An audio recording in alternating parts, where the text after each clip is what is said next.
Hola mis bullos, bienvenidos a la segunda temporada de The Black Belts Podcast, en donde van a escuchar experiencias de grandes artistas marciales y cómo esta práctica les ha cambiado sus vidas. El día de hoy nos acompaña Marcelo Ferraro, Daichihan de la Bujinkan en el Fudo Ryu Dojo de Buenos Aires, argentino. Marcelo, ¿vos pensás que todas las personas deberían entrenar artes marciales? Mira, en realidad no estoy tan seguro que todas las personas deberían entrenar artes marciales. Sí confío en las enseñanzas y en los valores que aportan las artes marciales Bujinkan. Pero lo importante preguntarse en cada persona antes de empezar a entrenar artes marciales Bujinkan es cuál es la verdadera motivación que lleva a esa persona a buscar este tipo de camino o de enseñanza o de forma de vida o de práctica. Porque también tenemos claro que cada persona tiene su estructura, desde la parte física, mental y energética o espiritual. Entonces necesita una herramienta para completar esas tres conexiones que tenemos como seres humanos, ¿no? Tres conexiones importantes: nuestro cuerpo, nuestra mente, nuestro espíritu. Entonces la persona que empieza a entrenar artes marciales Bujinkan debería preguntarse: ¿qué estoy haciendo acá? ¿Por qué estoy haciendo esto? ¿Cuál es mi motivación? Y seguramente esa pregunta se irá reformulando a través del tiempo y los procesos de entrenamiento de esa persona. O sea que en realidad tampoco hay que buscar algo muy profundo, sino simplemente algo humano que te dé esa necesidad, ese impulso y esa motivación. Muy interesante lo que dices, Marcelo. Tal vez no sea para todo el mundo la práctica de las artes marciales. Hay otras personas que conectan su cuerpo, mente y espíritu con el yoga o practicando algún otro deporte, según las necesidades y objetivos de cada quien. Pero más importante aún, los que ya estamos en este camino, preguntarnos el por qué lo hacemos. Y justamente este podcast yo creo que es una ayuda para eso, entender por qué practicamos este arte marcial y cuál es nuestro objetivo. Marcelo, pero vení, contanos, vos, ¿cómo iniciaste a practicar artes marciales Bujinkan? Bueno, yo me inicié en las artes marciales de Bujinkan el 5 de enero de 1988. Yo tenía alrededor de 18, 19 años, y tenía un amigo, un muy buen amigo en esa época, en mi adolescencia, que empezó a entrenar. En esa época no se la conocía como la escuela Bujinkan, se conocía como Ninjitsu, ¿no? Era el boom en los 80, era el boom del arte del ninja. Si bien yo había practicado de más chico, años anteriores, había hecho taekwondo y karate, la verdad que sí, me gustaban las artes marciales, pero esas disciplinas no me sentía realmente completamente cómodo, completamente integrado por la práctica. Entonces como que me aburría y las dejaba. Y por intermedio de este amigo que te cuento, me llevó al dojo. Eso fue el 5 de enero de 1988. Y ahí empecé. Fue algo que no sé si yo lo elegí, porque realmente no sabía qué es lo que era. Eh, y en esa época se sabía mucho menos que ahora, si bien siempre me pregunto, ¿no? ¿Qué, qué mundo, qué mundo es este? Pero en esa época era todo más desconocido, o sea, las distancias, no existía el internet como existe ahora, todo el contenido y todo el material que hoy se ofrece a cualquier persona que empieza a entrenar. Entonces, eh, realmente era más una idea de descubrir de qué se trataba, pero de todas maneras sin la necesidad o sin el poder de, de poder descubrir tan rápidamente lo que no se conocía en esa época, sí me sentía muy atraído por esa, en ese momento lo tenía como una actividad, ¿no? Algo que empezó como ser una actividad. Seguramente inconscientemente también estaba completando algo de mi integración y de mi formación en esa edad. Pero hoy me doy cuenta, o me di cuenta con el tiempo, que bueno, que quizás eso también fue lo que me eligió a mí, ¿no? Es ese, ese ingreso a descubrir, si se puede decir, una forma de camino como forma de vida. Y es que gracias a esa curiosidad que se convierte en pasión, es muchas veces por la que muchos llegamos aquí. No es necesariamente un llamado divino o algo planeado, sino más bien una muy buena sorpresa de la vida. Bueno, ¿y cómo fueron esos primeros años de entrenamiento, Marcelo? Bueno, mis primeros años de entrenamiento, bueno, sí, fueron muy divertidos. Yo me divertía mucho, pero a la vez eran muy serios en esa época. ¿M? No muy serios porque ahora no lo sean, sino digo, la seriedad del físico, cómo se trataba el físico, ¿no? Eh, y lo intenso que era, ¿no? Era muy, muy físico.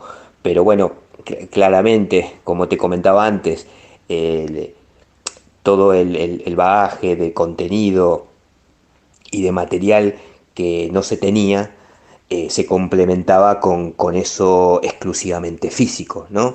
Entonces cuando llegaba, no sé, algún libro o incluso una foto, un periódico, una revista que venía del exterior, esa foto, esa imagen, ese texto era todo, ¿no? Y llenaba esos espacios necesarios de inspiración que tenían que tener los profesores y los estudiantes que seguían este entrenamiento. O sea que tengo recuerdos de entrenamientos duros, intensos eh, y muy continuos, ¿no? Y fundamentalmente una necesidad de compromiso conmigo mismo y con el entrenamiento, que era algo que no me podía mover. O sea, no había una clase que yo no podía no estar. No me lo permitía, pero con compromiso, pero con gusto, con felicidad. Eh, y eso creo que a mí también me marcó, por lo menos en mi formación, ¿no? Esa necesidad de un compromiso total para el dojo. Y además de mis primeros años de entrenamiento, y obviamente que ha sido una constante, eh, es la parte de las personas, ¿no? La parte humana, cómo uno se conecta e interactúa con diferentes tipos de personas que entran en el dojo y seguramente cada uno con su propia motivación, con sus propias energías.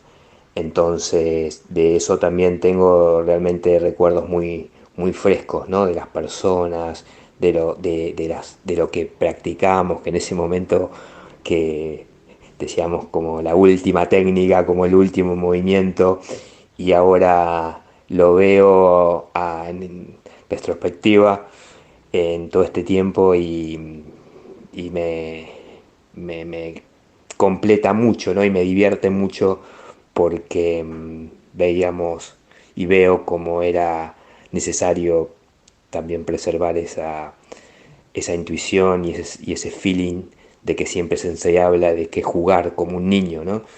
Y siento que también quizás era eso, ¿no? Me sentía un niño de vuelta, por más que que no me daba cuenta que no lo era, pero lo era, pero con el tiempo recuperar ese gusto, ese placer de un arte que te da la posibilidad de crear, de hacer, de equivocarte, de corregirte, pero fundamentalmente manteniendo valores y los valores y respetando a las personas, ¿no? Así que creo que esa parte humana es la que también me marcó mucho en mi forma me- digamos que me dio ese empujón que yo también necesitaba para relacionarme con los demás, ¿no? Y encontré una herramienta, una herramienta que me sentía bien, por la cual podía utilizar de, de la mejor manera y acercarme a los demás. Esos inicios de prácticas muy físicas, muy exigentes con el cuerpo, creo que son un común denominador en muchos de nuestros países y dojos. Pero hay algo de lo que hablas que me gusta mucho, y es esa esencia humana que se pueden vivir en cada uno de nuestros dojos, en cada uno de nuestros lugares de entrenamiento. Y es que nos conectamos también como con ese trato humano, y eso también es entrenamiento y también hace parte de la Bujinkan. Entonces es algo fenomenal definitivamente. No es solo la parte física, sino también esa conexión, ese networking que hacemos con los demás, parte del entrenamiento. Bueno, Marcelo, ¿y cómo fue tu primer viaje a Japón? ¿Cómo conociste a nuestro Soke Masaki Hatsumi? Contanos un poquito de eso. Bueno, el primer encuentro que tuve con Sensei Masaki Hatsumi fue en mi primer viaje a Japón en noviembre de 1992, a lo que se conoce como Daiko Myosai, el festejo de cumpleaños de Sensei. Bueno, fue todo maravilloso, fue como no cumplir un sueño, sino vivir el sueño de estar en la tierra, en la meca del Budo, eh, estar en esa época. Hatsumi Sensei no tenía el Hombu, no es como ahora que uno va al dojo y dice, bueno, voy al Hombu, ¿no? Entonces Hatsumi Sensei daba clases en diferentes dojos de sus alumnos, entonces recorrer todo Noda para ir a los diferentes dojos donde Sensei daba clases. Entonces, y daba clases él y daban clases también los alumnos japoneses, ¿no? Los tan conocidos como están hoy actualmente dando clases en el Hombu. Así que mi primer encuentro fue en ese año, y bueno, fue muy nutritivo desde lo cultural. Si bien yo había salido muy poco de la Argentina, había ido solamente a Chile a dar unas clases, nada más, pero bueno, no tenía experiencia de lo que era viajar, toda esa distancia y todo ese sacrificio que había que hacer en esa época, eh, y llegar ahí. Así que realmente eh, siempre me sentí muy agradecido por todo lo que pude aprender en esa primera experiencia. Obviamente me marcó mucho eh, ese primer viaje y todos esos recuerdos que tengo. Creo que son los que menos me olvido. Quizás no me acuerdo lo que pasó el año pasado en Japón, en algunas cosas, pero de ese viaje no me puedo olvidar ningún detalle. Desde, bueno, esa cosa más cotidiana que existía con Sensei y con los extranjeros que viajaban. El tiempo transcurría mucho más lento, las visitas casi diarias a la oficina y a la casa de Sensei, que Sensei nos muestre el VHS en esa época del Super 8 que estaba grabado, pero Sensei lo tenía pasado a VHS de sus entrenamientos con Takamatsu Sensei, que nos muestre los denjos, sus cuadernos de entrenamiento, pasear con sus perros, ir a hacer alguna sesión de fotos a los templos, cerca de los templos y los parques de Noda, eh, andar en bicicleta por esas calles de Noda que hoy siguen siendo prácticamente igual. Realmente es como volver siempre a ese juego que hubo en ese primer viaje, y obviamente con los compañeros que son hermanos hoy, que estuvimos en ese primer encuentro con Hatsumi Sensei, siempre tenemos esos recuerdos frescos y bueno, solamente basta con comentarnos algo y mirarnos a los ojos y salen esas chispas, ¿no? De esas miradas, de esos recuerdos, de esos sentimientos que no se van a borrar nunca. Y obviamente son cosas que vive la persona bueno, que palpita este, este tipo de forma de ver el arte de la Bujinkan. Espectacular, es espectacular esto que nos cuentas, Marcelo, de realidad vivir y presenciar pues como ese sueño que todos nosotros artistas marciales de la Bujinkan tenemos. Marcelo, y contanos alguna de las enseñanzas que hayas tenido del Soke, del maestro Masaki Hatsumi. Bueno, las enseñanzas de Sensei Hatsumi no tienen un principio y no tienen un fin. O sea, no sé cuándo empezaron eh, a, a entenderse o cuando empecé a recibirlas ciertamente, pero sí se percibe que no tienen un principio y no tienen un fin. Con esto, eh, con esto te quiero comentar que son enseñanzas que no parten exclusivamente de él, es la forma que él lo hace, es cómo él lo transmite y lo empezó a transmitir fuera de Japón, lo que le dio una particularidad esencial al budo japonés. Su maestro, Takamatsu Sensei, le dio esa misión, le dijo: Hatsumi Sensei, vos tenés que mostrar el budo al mundo, porque el budo no es algo exclusivamente japonés, es un, digamos que es un beneficio de la humanidad y tiene que ser ofrecido como tal al resto del mundo.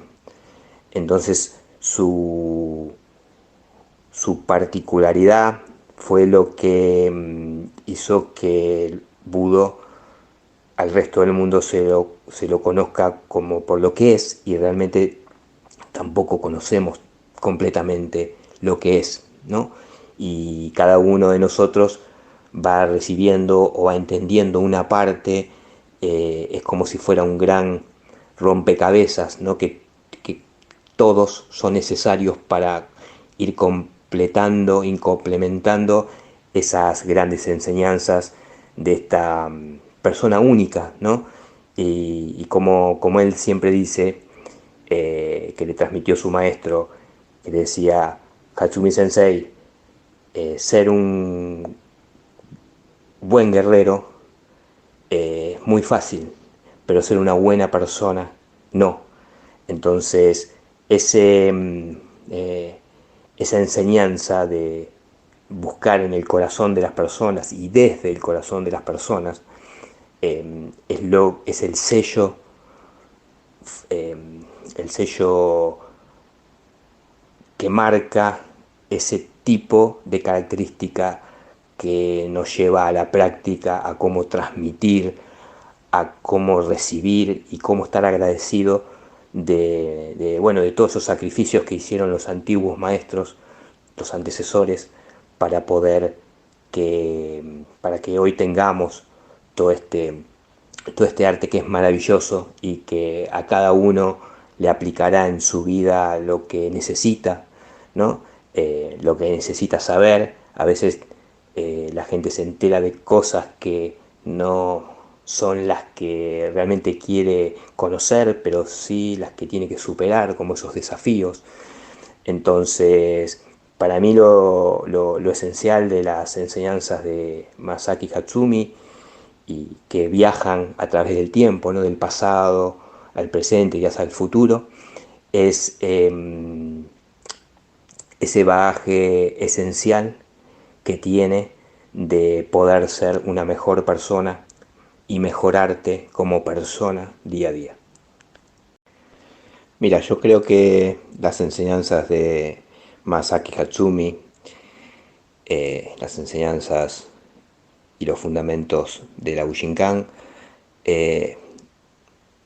no deberían ser enseñados como tal, sino que uno los tiene que compartir y transmitir, porque cada uno va teniendo también, más allá de la enseñanza, va transmitiendo la propia experiencia que tiene cuando uno va tomando esa experiencia misma de lo que transmite. Creo que realmente se transforma en una enseñanza cuando vos las podés compartir como una misma práctica desde tu propia experiencia, y esa práctica y esa experiencia de cada uno le sirve en la vida. Entonces se transforma en una enseñanza cuando la persona que las recibe les puede dar una utilidad para hacer algo bueno, desde para uno mismo y para también para los demás. Entonces creo que esa particularidad, como te decía antes, única y esencial que tiene Hatsumi Sensei de transmitir y de compartir, es lo que hace que realmente se supere esa palabra que utilizamos como enseñanza, ¿no? Eh, Claramente hay que tener esas ansias, esa motivación personal de aprender, ¿no? Pero esa enseñanza toma valor cuando uno hace una experiencia cotidiana de su vida. Entonces ahí es donde está el valor personal que cada uno tiene y la particularidad que, que cada uno, que la particularidad de cada uno que transmite estos principios y estos valores. Así que eh, ahí es donde cada uno y cada persona le va a dar un valor que necesita, el valor que necesita y que puede percibir en ese momento de su vida, ¿no? Es lo particular de mi experiencia.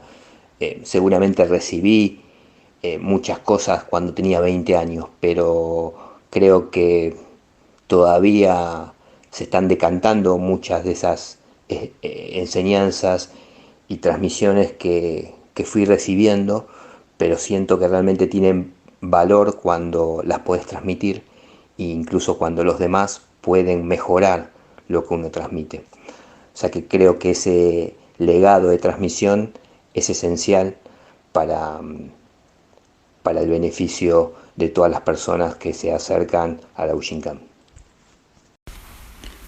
Eso que dices, Marcelo, me parece muy sabio. Y tal vez una de las mayores enseñanzas que nos deja Hatsumi Sensei es seguir transmitiendo de corazón a corazón lo aprendido en este camino, como él lo ha venido haciendo y lo sigue haciendo hoy en día. Pero Marcelo, ¿qué es para vos la Bujinkan y cómo esta ha beneficiado tu vida? Bueno, como te contaba en alguna parte, te decía que para mí la Bujinkan es una forma de vida, por lo cual me ha enseñado eh, muchísimas cosas, ¿no? Las cosas que hay que hacer, las cosas que no hay que hacer. Eh, Me ha conectado con gente maravillosa, especial, em, muchas anécdotas, muchas experiencias, eh, desafíos personales, superar los límites y desde la parte material hasta la parte mental y el espíritu que uno tiene que poner para seguir adelante día a día. Es por eso que creo que el beneficio que, que tiene para todas las personas la Bujinkan es lo bueno que cada uno le pueda sacar.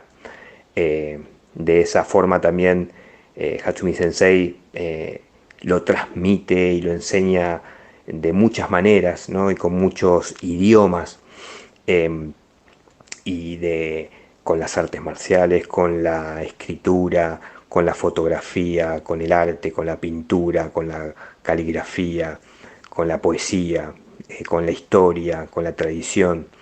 Y todo eso hoy es aplicable, y algo fundamental que enseña Sensei es que el cambio es inevitable, y adaptarse a los cambios es fundamental. Y él es el ejemplo en vida y el mejor ejemplo que podemos tener a cómo supo adaptar los tiempos pasados a la actualidad, y puede hacer llegar a tantas gente, a tantas personas alrededor del mundo, los valores y los principios de este maravilloso arte, o forma de vida, o disciplina, como cada uno lo quiera caratular, ¿no?